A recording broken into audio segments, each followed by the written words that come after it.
What's up everybody, Maik Wiedenbach here. It's a sweaty, humid July afternoon in New York City.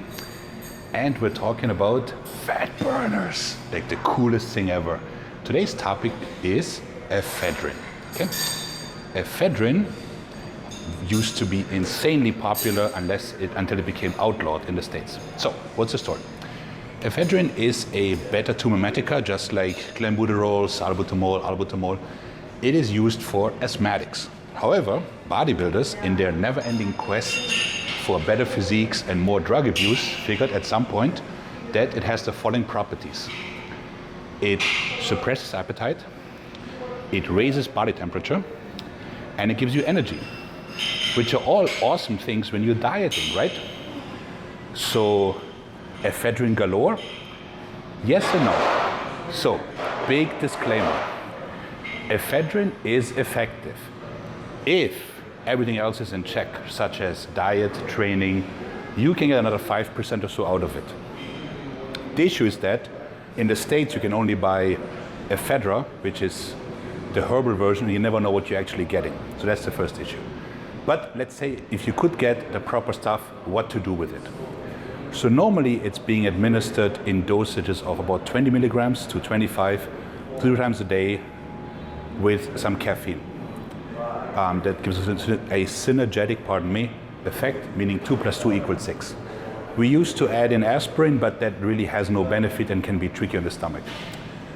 Taking it with grapefruit juice will prolong the duration it's in the bloodstream, so that gives a little bit of a boost, but don't expect too much from it.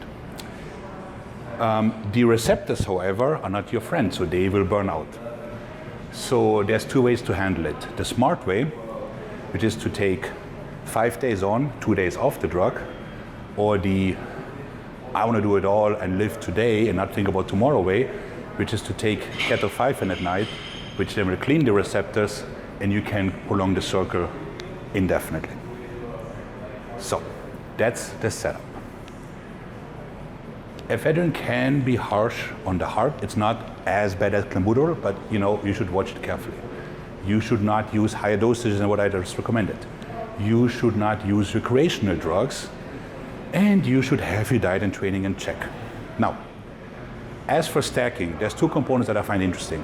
One, on an empty stomach before training, adding 2 to 3 grams of taurine, which is an amino acid which helps with the pain centers and will allow you to train a little bit longer, a little bit harder. The other option would be to add theanine, which will smooth out the drug as such, so you won't be so jittery and unable to focus when using it. Cliff notes for the Facebook generation. Ephedrine is not as dangerous as clenbuterol, but it does have side effects.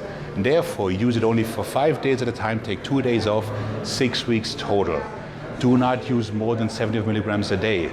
Do not add more than 600 milligrams of caffeine per day. Add theanine to it so that it smooths out the jitters. It will also not redeem the McDonald's cheeseburger that you just destroyed. It will only give you an extra 5 to 7%. However, if you follow all these tips, I only give tips, then you will get, a little bit closer to the physique that you want in a relatively, please note I said relatively, safe and healthy way. Maik out.